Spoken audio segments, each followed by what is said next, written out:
People, deluded, I'm back again. Now, Arsenal fans, I'm pretty sure you'll all agree that it's been going quite well for Arsenal. I mean, on one hand, we've got questions to ask, specifically for me anyways, the top six. In regards to our games against the top six, 9 points have been on the line. We've only got one. I would like to see us probably score in the first half and shut games off in the first half, and probably keep clean sheets, because we haven't got too many of them and we've conceded quite a few goals. But it's going well. At the end of the day, we're in November, which is a testing month for us and does concern me historically with Arsenal when it comes to November with injuries and fixtures. But we're in and amongst the pack. If we can continue doing this, next month we've got United and Spurs. If we can get out of that with some decent points, January still be in the race for top four, it'd be great.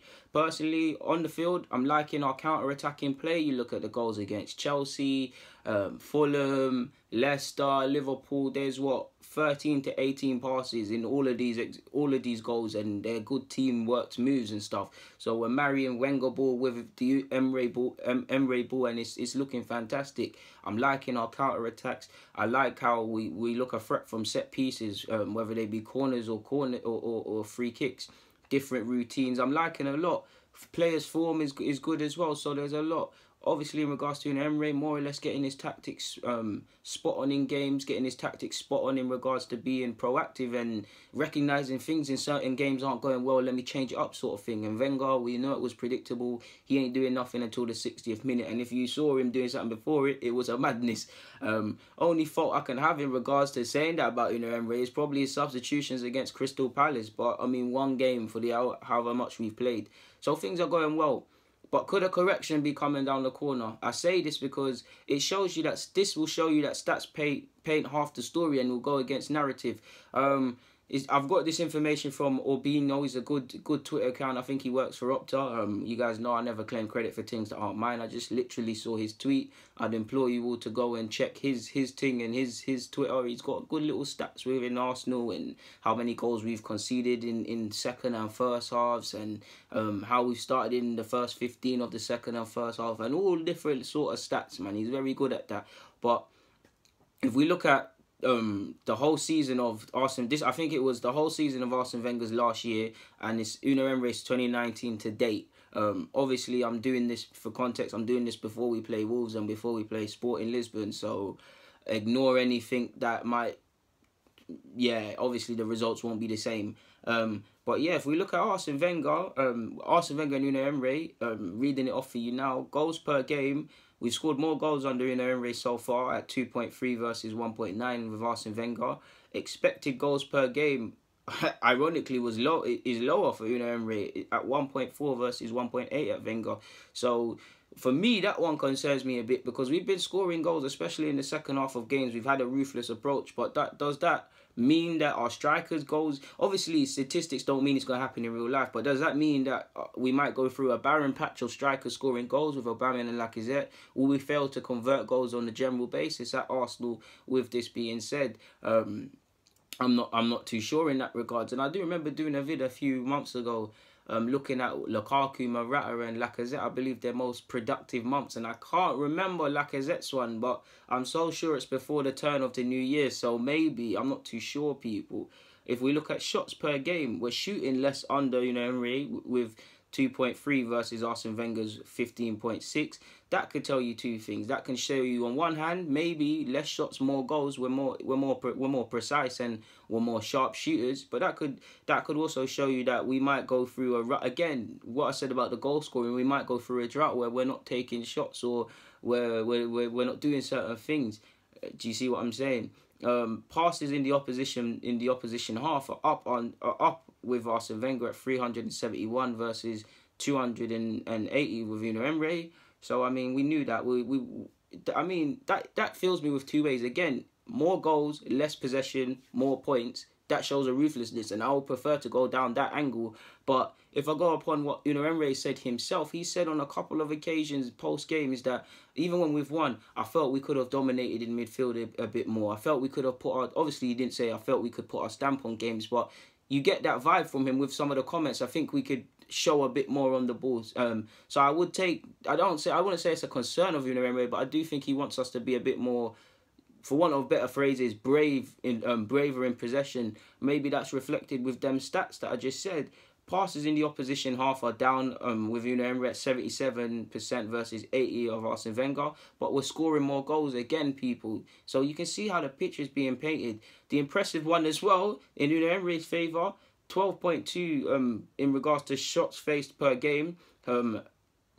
Wait, no, that is not impressive at all. Wait, no, yeah, it is. I thought that was opposition shots per game. Forgive me if I'm wrong, and it is, but... Oh, no, it is. I'm bugging out, people. Forgive me. It's shots. This is why you proofread. It's shots faced per game for us. It's not impressive at all. It's actually up under Unai Emery. So, again, it shows you how... Do you believe stats or the narrative, or do you believe both? Because it shows half-truths. This is why I might appear sometimes, even though not negative or too balanced, but you would think Unai Emery were looking more solid, which I do agree with. I do think we're looking better defensively. We're not all the way there yet. Clean sheets, we're conceding. We ain't really got none because we're conceding a lot. But you can see how the players are a bit more switched on defensively. There's a bit more... We still got a long way to go. You look at probably Torreira not following his man against Mane at Liverpool. Bellerin and Mustafi, I don't feel they're to blame, but they could have been a bit more communication between the two.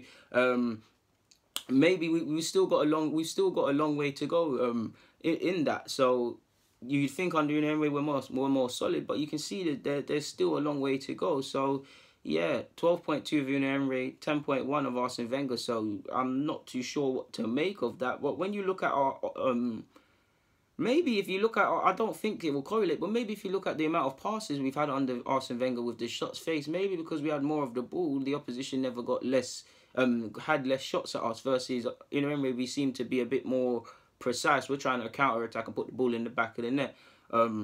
Obviously, well, it is for the full season for Arsene Wenger. But under Unai Emery, we need to remember we play Chelsea and Manchester City, so the results are gonna be a bit screwed to a degree. Poor writing there, but conceded per game. Yeah, I think it's conceded per game. Well, it's down under Unai Emery, of course, because he's a better defensive coach at 1.27, 1.27, whatever you want to call it. And it's on with Arsene Wenger, it's 1.34. Not that we didn't know. And one thing that actually concerns me though is if you look at the expected goals conceded per game, which Obino, check him out, big guy, big account, does good things with his account. With everything I've just said about praising Unai Emery for his defensive approach and these things. Conceded per game is up. Now, his expected conceded goals is 1.36, 1.36 versus Arsene Wenger's 1.27. So, what does that mean? Does that mean there's going to be a period where we're not going to score? We're going to have a wobble in regards to results, and we're not probably going to win games. We'll probably draw games we were supposed to win, lose when we were supposed to get something out of it. I'm not too sure. I'm not saying any of this, but what does this mean? Does this mean our goal scorers are going to stop scoring? We're going to concede more goals, and we might drop a bit more points in November. I'm not too sure.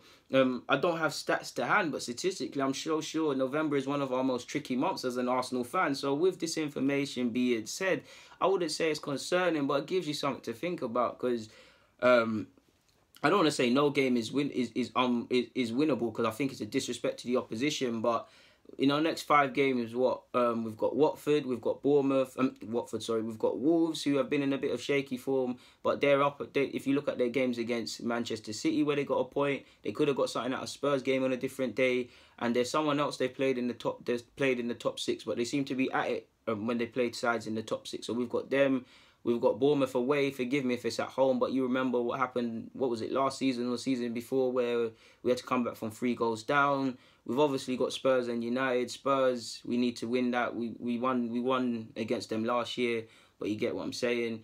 I'd like to win that. There used to be a time where Spurs, North London derby, it was patterned, and now to a degree, maybe I'm not too sure of Unai Emery now, but no, 9 times out of 10, you're expecting Spurs to win now, or Spurs to, if they didn't take 3 points, there'd be more vexed sort of thing. So there's obviously that, and we've got a tricky test at United now. United in the FA Cup at Old Trafford, we're at it. United in the league at home, we're at it. We got battered last year, we let ourselves down with 2 silly mistakes at the beginning of the half. But on a general basis, we do all right at the Emirates against Man United, I feel. And definitely since Fergie's gone, because he stressed us.